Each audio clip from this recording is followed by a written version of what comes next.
Assalamualaikum warahmatullahi wabarakatuh. Selamat siang kawan-kawan.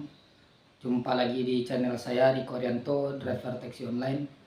Kebetulan siang ini saya ada waktu di rumah ya kawan-kawan ya. Jadi saya sempatkan untuk membuat video ya kawan-kawan ya. Ini video ini saya buat bukan bermaksud untuk mengajari kawan-kawan ya kawan-kawan ya.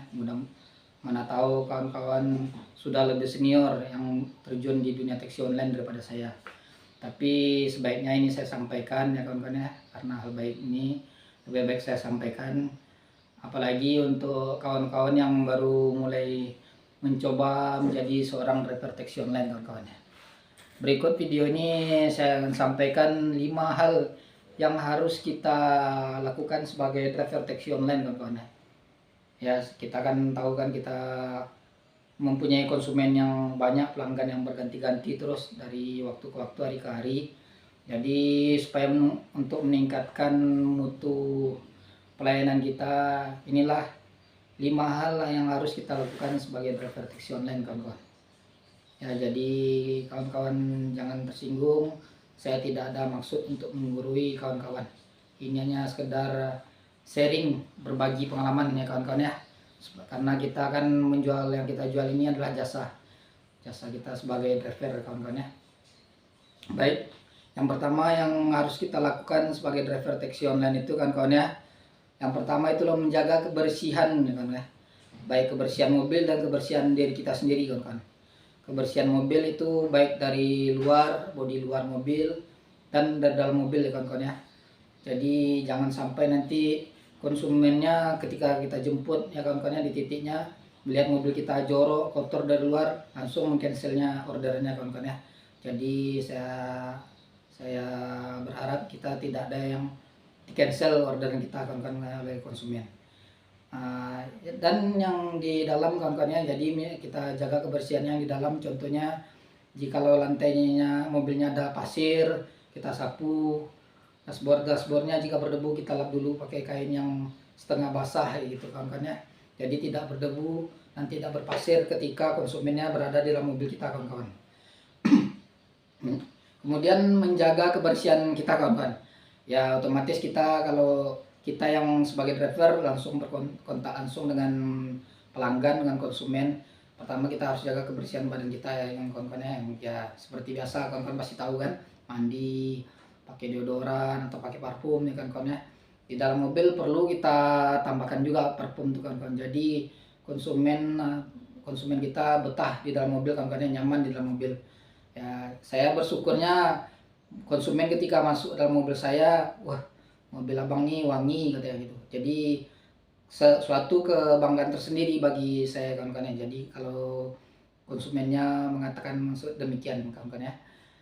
Dan yang kedua, kita biasakan dengan senyum, sapa, salam kawan-kawan ya. Ilmu ini dulu saya peroleh waktu saya masih berprofesi sebagai seorang tenaga security di salah satu perusahaan besar di Riau, di Pekanbaru. Jadi ini saya terapkan juga di taksi online kawan-kawan ya. Jadi pertama kita nyampe di titik, kita jumpa dengan konsumennya, kita sapa, "Pagi Pak, Bapak pesan ini, aplikasinya apa?" Gitu. "Iya," gitu kan. Nah, ya saya tanyakan, "Bapak ini tujuannya ke sini." Itu senyum. Senyum pertama kawan-kawannya, dan terus sapa, salam pagi-paginya kita, kalau pagi, kalau siang kita siang, ucapkan siang, dan kalau malam kita ucapkan malam. Dan terus yang ketiga kawan-kawannya, kita berkomunikasi dengan baik yang harus kita lakukan ya kawan-kawan ya. Sebagai driver taksi online kita berkomunikasi dengan konsumen yang baik kawan-kawan ya. Kita hindari berkomunikasi mengenai yang kita bercerita ya kawan-kawan ya, mengobrol dengan bahan cerita yang tidak kita kuasai kawan-kawan. Misalnya contohnya cerita soal politik, soal yang lain-lain yang kita tidak kuasai, jangan kita ladeni kawan-kawan. Jadi lebih baik kita hanya sebagai pendengar kawan-kawan ya.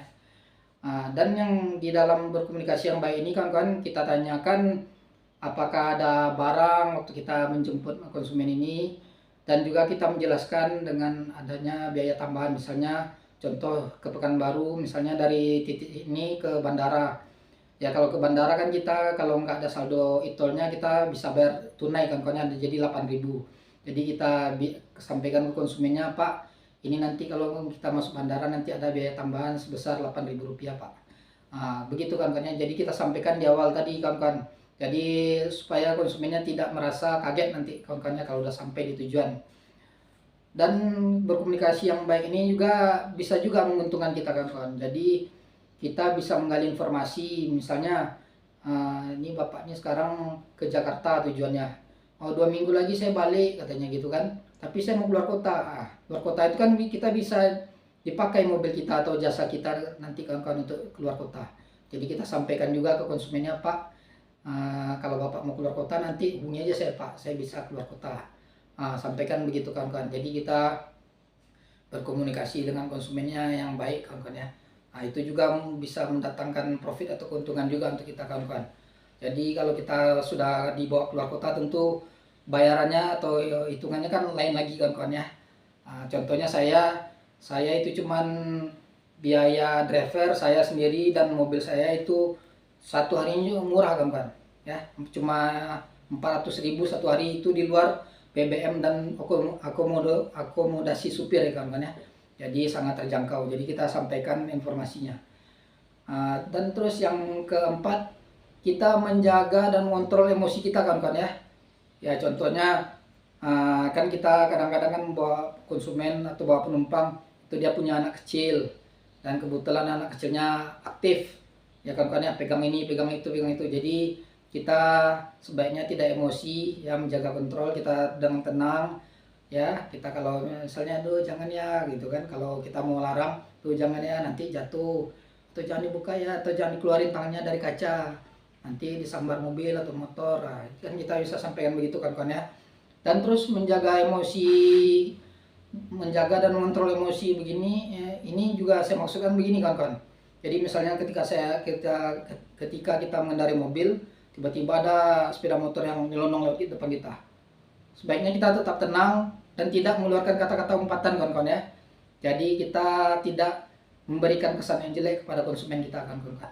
Jadi tidak memberikan kesan yang jelek kepada penumpang kita. Itu ya kawan-kawan ya.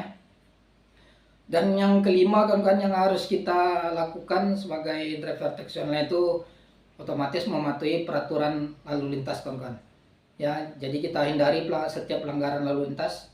Contohnya baik itu safety belt, kita ingatkan terus kepada penumpang kita yang berada di sebelah kita untuk selalu memakai safety belt ya kawan-kawan ya. Dan kita tidak ya melanggar lalu lintas yang lain-lain kawan ya, misalnya melanggar jalan yang tidak boleh dilalui kawan-kawan ya, itu harus kita patuhi ya. Kita hindari melakukan pelanggaran lalu lintas kawan-kawan ya. Jadi itulah menurut saya yang harus kita lakukan sebagai driver taksi online kawan-kawan ya. Jadi itulah yang bisa saya sampaikan. Sekali lagi saya mohon maaf jikalau video ini tidak ada bermaksud untuk menggurui kawan-kawan ya. Apalagi saya yakin kawan-kawan banyak yang lebih senior daripada saya. Ini hanya saya sebagai sharing di video saya kawan-kawan ya, supaya kita tetap eksis, tetap dapat mencari nafkah di pekerjaan yang kita geluti, yang kita cintai, yaitu sebagai driver kawan-kawan, khususnya driver taksi online. Sekian kawan-kawan, selamat siang. Wabillahi taufik wal hidayah. Wassalamualaikum warahmatullahi wabarakatuh.